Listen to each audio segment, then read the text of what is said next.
just a matter of when, not if, in Las Vegas. That's CBS's Ben DiNucci talking about Fernando Mendoza like his takeover in Vegas is inevitable, just a matter of time. Cool story. Except somebody forgot to tell Clint Kubiak that memo landed before training camp even opened. Kirk Cousins is the starting quarterback. He's the guy. That's the actual head coach, on the actual record, shutting down the rookie hype train before it even left the station. Not he's got a shot, not we'll see in camp. He's the guy, full stop. So before we get any further, quick question for you. If you are the front office that just burned the #1 overall pick on a quarterback, would you bench him for a 37-year-old before he's thrown a single preseason snap? Because that's exactly what's happening in Vegas right now, and the reasoning behind it is way messier than it looks on the surface. I'm Kirk Cousins. I've been around for a long time. I've been there and I've done that. That's Rich Eisen doing his best Kirk Cousins impression. And honestly, that's exactly the energy coming out of that quarterback room right now. A 37-year-old vet who's not interested in healthy competition talk. He's here to start, period. So let's get into why this decision is dividing the entire league right now. Because this isn't just some hot take rage bait. This is coaches, insiders, and analysts all picking apart the same exact question. Did the Raiders just bench their own future? Here's the setup. Fernando Mendoza went first overall in this year's draft, fresh off a college football playoff run where he barely turned the ball over. The kind of quarterback prospect franchises reset their entire identity around. And instead of handing him the keys week 1, the Raiders went out and re-signed Kirk Cousins, a guy who just tore his Achilles a couple years back, to be the guy standing at the top of the depth chart on day 1 of camp. That's not a normal move. That's a franchise deliberately choosing patience over hype, and not everybody in the building agrees it's the right call. Think about the actual roster context here too. This isn't some Raiders team that's one piece away from a Super Bowl run, sitting comfortable enough to let a rookie sit and marinate for a year with zero consequences. This is a team that's been searching for stability at quarterback since Derek Carr walked out the door, cycling through Aiden O'Connell and a rotating cast of stopgaps, while the AFC West kept getting harder every single offseason. Kansas City's still Kansas City. Denver's building something real. The Chargers found their guy. And here come the Raiders handing the keys back to a 37-year-old instead of the guy they just used the #1 overall pick on. And this is Vegas we're talking about, a fan base that's been burned by quarterback carousels for years now and has zero patience left to spare. This market watched Derek Carr get shipped out, watched a parade of bridge options come and go, and finally got handed the golden ticket, the #1 overall pick, a legitimate franchise arm, a guy who looked like the real deal in college. And the very first thing this fan base sees out of training camp is that same guy standing on the sideline holding a clipboard. That's not a small thing to ask a fan base to swallow. That's asking them to trust the front office one more time after years of getting burned trusting the front office. Now let's talk about why this actually makes sense from the coaching seat. Kubiak didn't get hired to hand a rookie the offense and hope for the best. He got hired to win now, or at least look competitive enough to keep his own seat warm.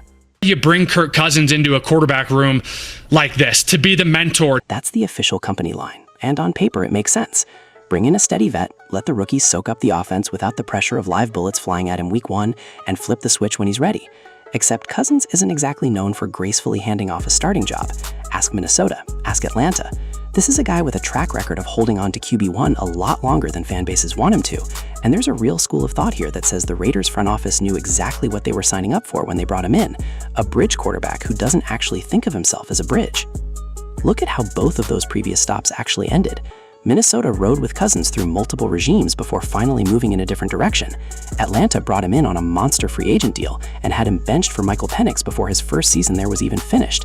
Neither exit was clean, and neither team seemed thrilled about how long it took to get there. So when people around the league hear Cousins is the guy for now, a lot of them immediately think about how for now has never actually meant for now with this specific quarterback. And that's where the real debate kicks in, because this isn't just about whether Cousins can still play.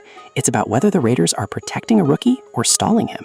So why did you use the first overall pick on Fernando Mendoza if you're serious about going with Kirk Cousins? That's Mike Florio asking the question every single Raiders fan is asking right now, and it's a fair one. You don't burn the top pick in the draft on a quarterback just to stash him behind a guy who's closer to retirement than his prime. Either the front office genuinely believes Mendoza needs seasoning, or somebody in that building is playing it safe with their own job security, banking on a proven vet instead of betting the season on a rookie learning on the fly. There's also a locker room angle nobody's talking about enough. Reports out of Vegas suggest the team is planning to sprinkle Mendoza in with the first-team offense during camp, which reads less like genuine open competition and more like an attempt to manage optics. If a rookie this talented is standing on the sideline the entire summer, while veterans like Max Crosby and Brock Bowers watch a clearly limited 37-year-old take every meaningful rep, that's a locker room credibility problem waiting to happen. Cousins himself has publicly said the best player should play. That's a nice quote in a press conference. It's a very different conversation if his own teammates start believing that best player isn't him anymore. Turning point. And this is where it stops being a coaching philosophy debate and starts being a referendum on Kirk Cousins himself. You should have drafted somebody else. Yeah. That's the blunt version of the counter-argument, and it's brutal. If the #1 overall pick genuinely can't unseat a 37-year-old coming off a torn Achilles, either the pick was wrong or the organization never actually intended to give him a fair shot in the first place. There's no in-between reading of that sentence. And it's not like Cousins is some untouchable, unimpeachable resume guy right now either. His last couple seasons have been rocky enough that plenty of people around the league expected this exact quarterback room to be a real, live, open competition, not a coronation before a single pad was popped in camp. Here's the part that makes this genuinely fascinating, instead of just another camp battle nobody outside Vegas cares about. Kubiak isn't some random retread coach protecting a golden parachute. He's got real offensive pedigree, real relationships across this league with guys like Sean McVay and Kyle Shanahan, and a track record of getting the most out of veteran quarterbacks specifically. So when he stands up and says Cousins is the guy without blinking, that's not indecision. That's a calculated bet from a coach who staked his own reputation on making it work. If it backfires, this isn't just a bad quarterback decision. It's a referendum on Kubiak's entire approach in year one. Stakes. Why does this actually matter beyond one quarterback room in Las Vegas? Because the Raiders don't have unlimited runway to figure this out. Those two guys aren't going to want to hang around for very long unless you're seeing. That's talking about Max Crosby and Brock Bowers, the two best players on this entire roster. And the implication is loud and clear. Elite players don't stick around for rebuilding projects forever. If the Raiders whiff on this quarterback decision, whichever way it goes, they risk losing their two best pieces before they ever get this thing figured out. That's the real deadline sitting under this entire QB battle. It's not just about who wins reps in camp. It's about whether the front office's actual best players still believe in the plan a year or two from now. And it's not some abstract threat either. The Raiders already floated trading Crosby to Baltimore this offseason before he failed a physical. That door isn't fully closed. Every stalled decision at quarterback is one more reason that door creaks back open the moment this team starts slow. Look at the schedule they're walking into too. A brutal 4-week stretch in the middle of the season against Kansas City, New England, Buffalo, and the Rams, sandwiched around road trips to New Orleans and the Jets. If Cousins comes out ice cold in September the way he has in stretches over the last couple years, this team could be looking at a 3 or 4 loss hole before Mendoza ever gets a real look. And by then, the conversation isn't should we bench Cousins, it's did we already cost ourselves this season protecting a decision that was never really about performance in the first place. And this front office doesn't have unlimited goodwill built up with ownership either. This is a franchise that's cycled through coaches and quarterback plans for years without much to show for it. Another season that opens with a shaky veteran struggling behind a shaky offensive line, while the guy fans actually want to see sits and holds a clipboard, is the kind of storyline that gets a general manager's job talked about in December instead of the quarterback's.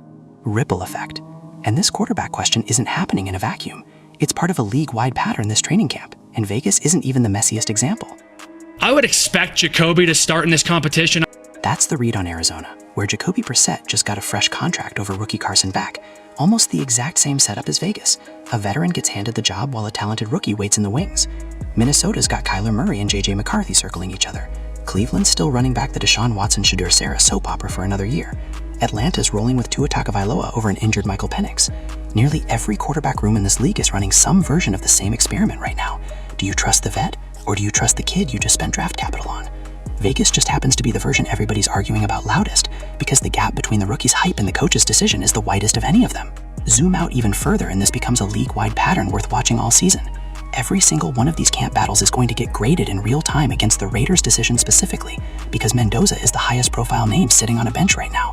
If he tears it up on the scout team and still doesn't get a real shot before midseason, expect every other team running a similar vet over rookie plan to feel that heat too. Coaches around this league are watching Kubiak's decision as closely as the fans are, because whichever way this goes in Vegas becomes the blueprint, or the cautionary tale, for how you're supposed to handle a rookie quarterback you're not ready to unleash yet. Dramatic ending. So where does this actually leave the Raiders heading into the season? I doubt it. But it makes sense that he's starting week 1. That's the most honest read on this entire situation, and it's a shrug dressed up as an analysis. Nobody actually believes Kirk Cousins is the long-term answer in Las Vegas. Not the analysts, not the fans, probably not even the front office. But for right now, in week 1, it makes sense on paper.